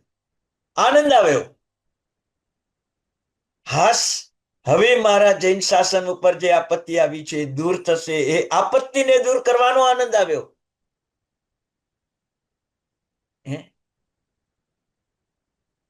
વિચાર કરજો, આપણને આવો આનંદ ક્યારે નહીં આવે? કર્મથી પરાધીન છીએ, બરાબર છે?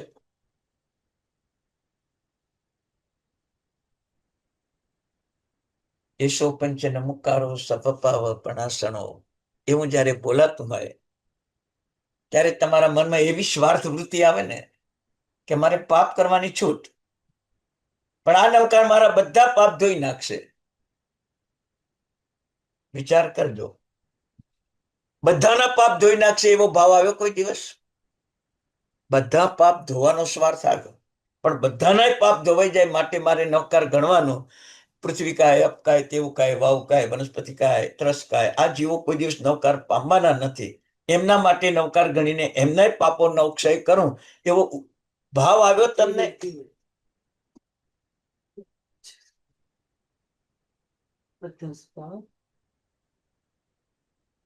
પુણ્યશાળી મહિલાને જૈન શાસન ઉપર આટલો પ્રેમ આવ્યો. આરાધના સાધના ચાલુ કરી દીધી. ગુરુએ જે વિધિ બતાવી એમાં કોઈ પ્રશ્ન નહીં.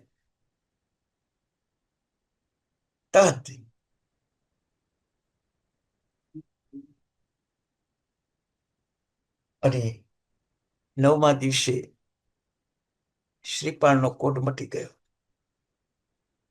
વિચાર કરો, આવી નવપદની સાધના શ્રીપાળ રાજાના જીવનના કારણે 10,69,000 વર્ષથી આપણે સાંભળતા આવ્યા છે. શ્રીપાળ રાજા પણ એક રાજકુમાર છે.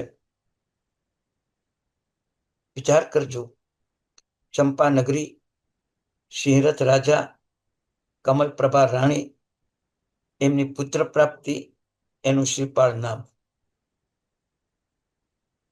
પણ પુણ્ય ખલાસ થઈ જાય ને ત્યારે પરિવાર જ દુશ્મન બને. વિચાર કરો, પુણ્યને ખલાસ થવા દેતા નહીં. શ્રીપાળ 5 વર્ષનો થયો છે અને સિંહરથ રાજાનું મૃત્યુ થાય છે. પિતા ગુમાયા, પુણ્ય નહોતું. મતિસાગર મંત્રી છે, રાજ્યનું સંચાલન કરે છે, પણ પિતાના ભાઈ એવા અજીત છે, કાકા થાય, અને શ્રીપાળ એમના ભત્રીજા થાય. તમે વિચાર કરજો.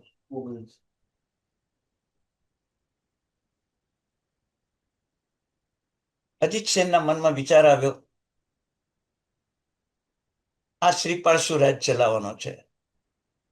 હુમલો કરીને બધું જ હું લઈ લઉં. બોલો, કાકાને આવો વિચાર આવ્યો લઈ લેવાનો, પણ કોના કારણે?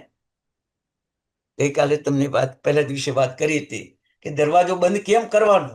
કોઈને ચોરીનું પાપ ન લાગે એટલે દરવાજો બંધ કરવાનો. મારી અન્યાય અનિતિની સમૃદ્ધિ હોય તો કોકને લૂંટી લેવાનું મન થાય, કોકને લઈ લેવાનું મન થાય. પુણ્યશાળી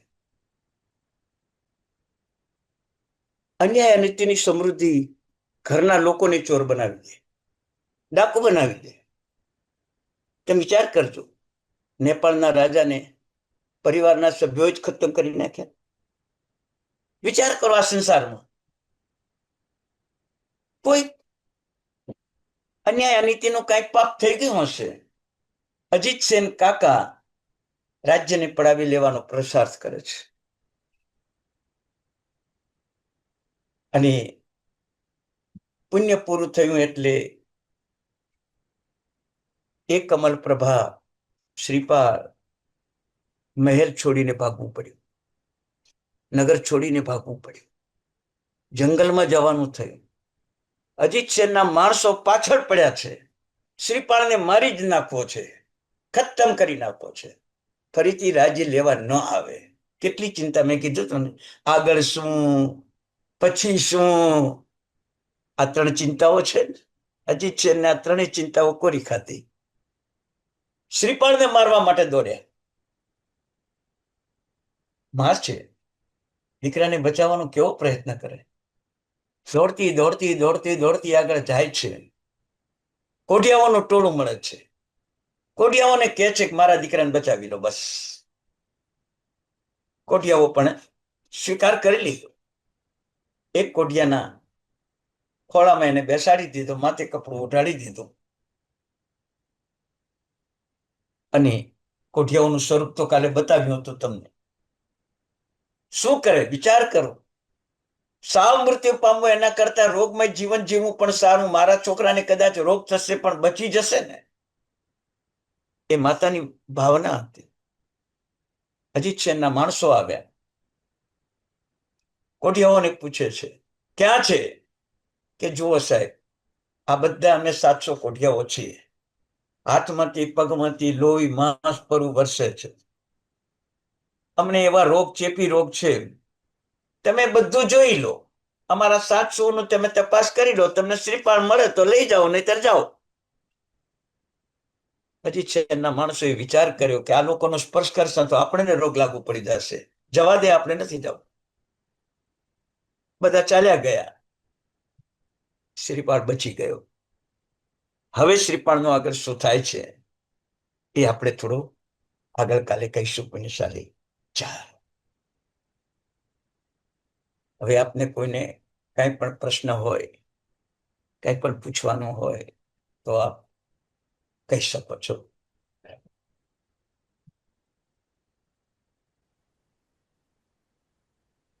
સાહેબજી, એક સવાલ છે કે આપણે આંબેલમાં જે દિવસે સફેદ વસ્તુ, સફેદ ધાન્યનો ઉપયોગ હોય તો ચોખા સિવાય બીજું શું વાપરી શકાય? આમાં કેવું છે, અત્યારે સફેદ ધાન્યમાં ચોખા સિવાય બીજી કોઈ આઈટમ છે નહીં. અચ્છા, બરાબર. હાજી, એટલે એવી કોઈ એ આઈટમ છે નહીં. કારણ કે ઘઉં વગેરેનો કદાચ એની ફોતરી ઉતારીને પણ તમે લોટ બનાવો એવું શક્ય અત્યારે છે નહીં. બરાબર છે. એટલે સફેદ આઈટમમાં માત્ર ચોખા અને અડદની દાળ. જે અડદની દાળ વપરાય? આમાં કેવું છે, એના ફોતરા ઉતારી દીધા હોય તો એ અડદની દાળ સફેદ જેવી જ હોય છે, તો અડદનો ઉપયોગ કરી શકાય છે. આમ અડદ કાળા ગણાય છે, પણ અડદની દાળ છે ને એ સફેદ છે. બરાબર. એટલે એનો કદાચ વિકલ્પમાં તમે ઉપયોગ કરી શકો છો કોઈ કારણવશાત. બાકી બીજી કોઈ વસ્તુનો ઉપયોગ નહીં થાય. ચણાની દાળ, મગની દાળ એ બધી પીળી જ હોય છે ઓલરેડી, જ્યારે અડદની દાળ સ્વભાવતઃ સફેદ જ હોય છે. બરાબર. એટલે અડદની દાળ વપરાય ખરી, વાપરવી. અડદની દાળ વાપરી શકો છો. અને બીજું એ કે મમરા આપણાથી વપરાય? અત્યારે જે મમરાનો પ્રોસેસ થાય છે એ દૂધના કારણે મમરાનો પ્રોસેસ થાય છે, અને એમાં દૂધના અંશો આવે છે ત્યારે જ એની વ્હાઇટનેસ આવે છે. એટલે શક્ય હોય તો મમરાનો ઉપયોગ કરવો નહીં. બરાબર. હાજી, એનો આખો પ્રોસેસ તમે જાણશો ને તો દૂધનો ઉપયોગ એમાં કરવામાં આવે છે. પુણ્યશાળી, તો પેલી હાજી એ બનાવે છે તે મમરા કરતા જુદું હોય છે ને? હાજી કલી કે એવું કઈ નામ છે ને? હા હા, એ જો મમરા કરતા જુદું હોય ને એનો પ્રોસેસ સીધો હોય તો એમાં કોઈ વાંધો નથી. બરાબર છે. બરાબર. જેમ કે જુવારની ધાણી બનાવે છે, બરાબર છે, મકાઈની ધાણી બનાવે છે. એટલે એ ધાણી સીધી સીધી બની જાય છે રેતમાં એને ગરમ કરીને. તો એનો પ્રોસેસ નિર્દોષ છે, તો એ વસ્તુ આપણે વાપરી શકાય છે. બરાબર. બરાબર છે. ધન્યવાદ. બીજા કોઈને કઈ સવાલ પૂછવો હોય તો શૈલેષભાઈ, તમારે કંઈ કહેવું છે? હા, તમને અનમ્યુટ તમે એક જ સેકન્ડ. હા, ઓકે. શૈલેષભાઈ, તમે ને રાજેશભાઈ, તમે અનમ્યુટ કરી શકો છો જાતે. ગુરુજી, તમે જે બધી વાતો કરી છે આજે સિદ્ધ ભગવાન વિશે, આજે તમારો પણ ઊંઘ ઉડાડી મૂકી છે. ખરેખર કહું તો જે બધું તમે જાણ્યું સમજાયું, અમને એમ લાગે છે કે અમે શું કરીએ છીએ ખબર નથી, ને જે બધું નાણું જાણવા જેવું છે આજે તમે સમજાયું કે ખરેખર અમે જીવનમાં કેટલું કરી છે એ જ અમને ખબર હતી. આજે એટલું બધું જાણવા જેવું સમજાયું છે કે જીવનમાં રોજમાં ઉતરીએ છીએ કેટલું કરી છે એ જ અમને ખબર થઈ છે.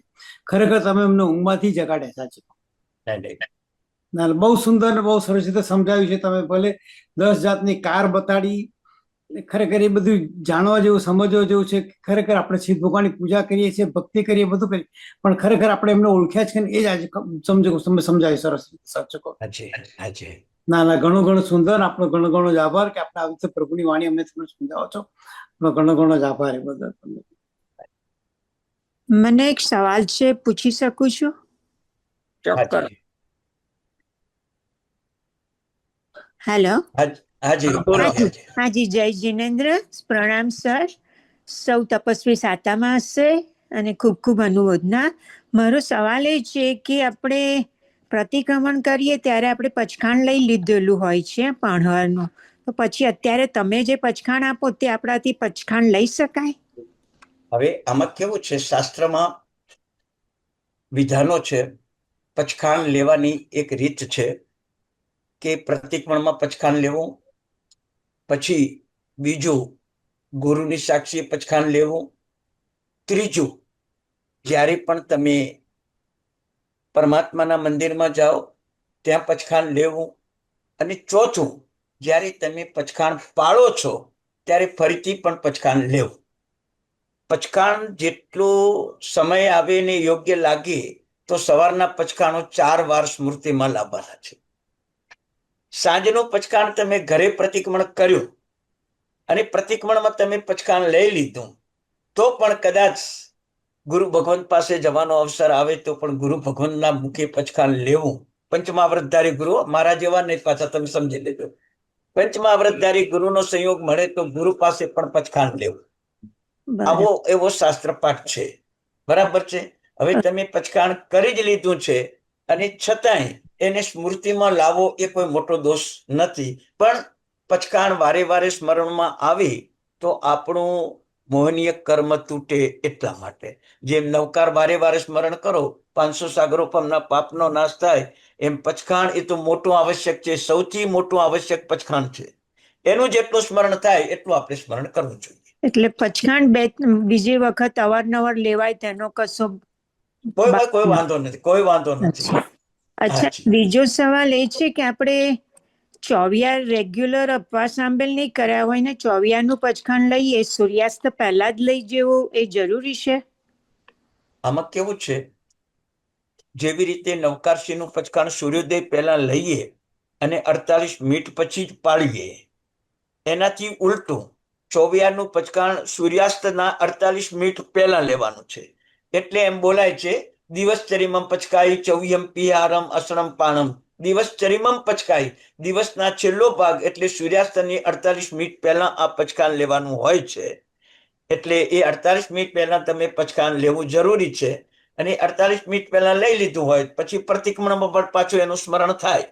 ગુરુવંદન કરવા ગયા હોય તો ત્યાં બી એનું સ્મરણ પાછું તમે લઈ શકો. બરાબર, કારણ કે તમારો મજબૂત પાયો બધાની સહી થઈ જાય ને તો આપણા પચખાણનો લાભ વધી જાય એટલા માટે. પણ આપણે જો સૂર્યાસ્ત થઈ ગયું હોય ને પછી ખાધું હોય પણ ખાધા પછી નહીં ખાવું હોય તો આપણે ચોવિયારનું જ પચખાણ લઈ શકાય કે નહીં?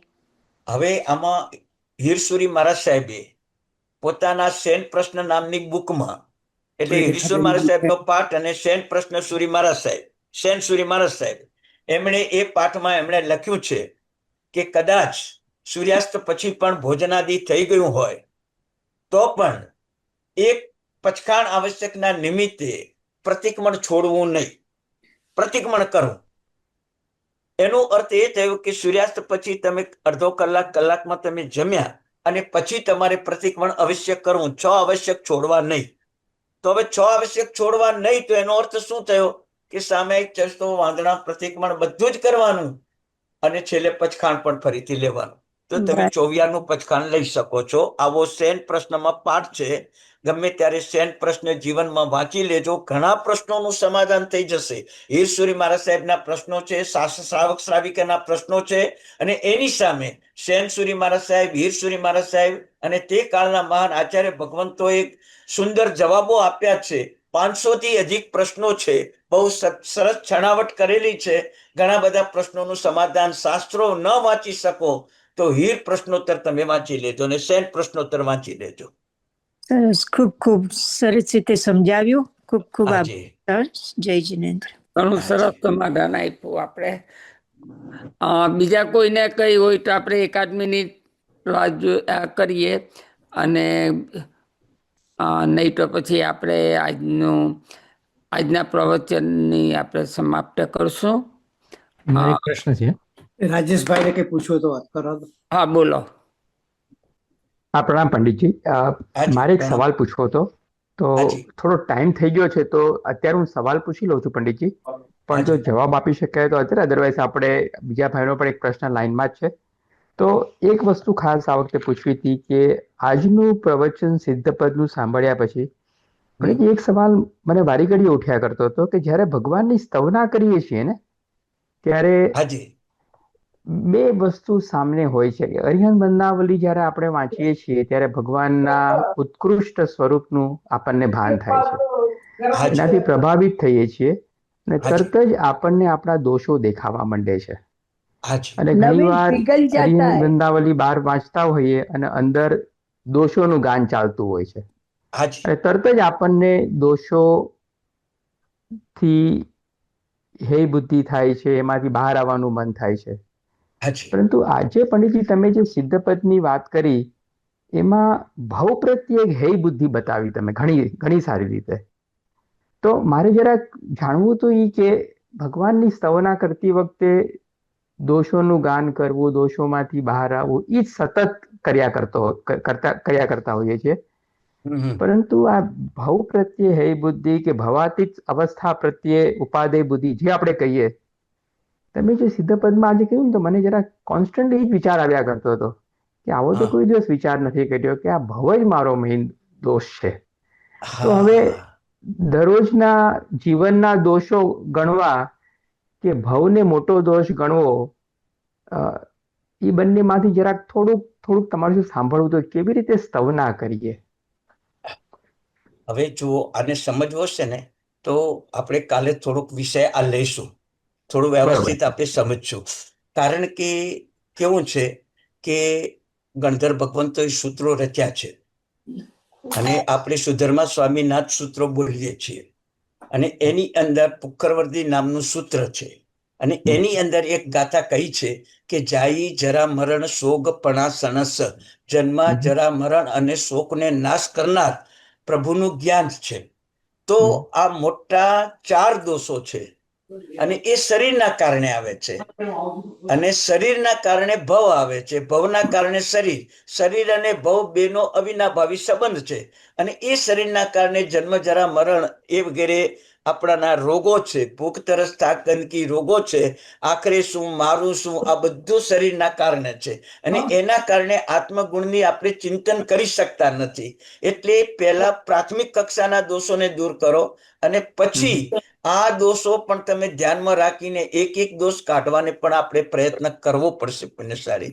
કારણ કે જન્મ જ નહીં ગમે તો પછી બીજું કઈ મળવાનું જ નથી. પેલો જન્મ આપણને ગમે છે, બર્થડે ઉજવીએ છીએ ને આજે 50 વર્ષે 60 વર્ષે 70 વર્ષે બર્થડે ઉજવીએ છીએ. તમે વિચાર કરજો કેમ, શા માટે ઉજવવાનો? જે આપણા શરીરના બંધનમાં લાયા, કર્મના બંધનમાં લાયા, પરિવારના બંધનમાં લાયા, કર્મના બંધનમાં લાયા, કાર્યના બંધનમાં લાયા, પ્રવૃત્તિના બંધનમાં લાયા, આ બધા બંધનોમાં તમે જોડાયા અને પછી તમે બર્થડે ઉજવો તો તમે જ્ઞાની કે અજ્ઞાની? એટલે પહેલો જ આપણને સંસાર છોડવાનું મન થશે ને તો બાકીના બીજા દોષો તો આપોઆપ જતા રહેશે. હું તમારા ઘરમાંથી નીકળી જાઉં તો તમારા એસી ની હવા મને નથી આવવાની. બરોબર છે. એમ હું સંસારમાંથી નીકળી જઉં તો બીજા દોષો મને આવવાના જ નથી. એટલે પેલો ભવરૂપી દોષને સ્વભાવથી દોષ કરવો છે, દૂર કરવો છે, આટલો પ્રયત્ન કરવાનો. તદ્દન દૂર નહીં થાય, પણ સ્વભાવથી દૂર કરવાનો ભાવ રાખવાનો છે આપણે. બરોબર છે. બહુ સરસ પંડિતજી, બહુ સરસ, બહુ સરસ. પ્રણામ. હા, ચાલો આપણે એ પાનહારનું પચકાન લઈને પછી આપણે જે સમાપ્ત કરીએ. પાણહાર દિવશ્ચરીમં પચકાઈ અંતરામગણમ સસાગરણમ મહત્રાગરણમ સર્વ સમય વત્યાગરણમ ભોશિરૈ.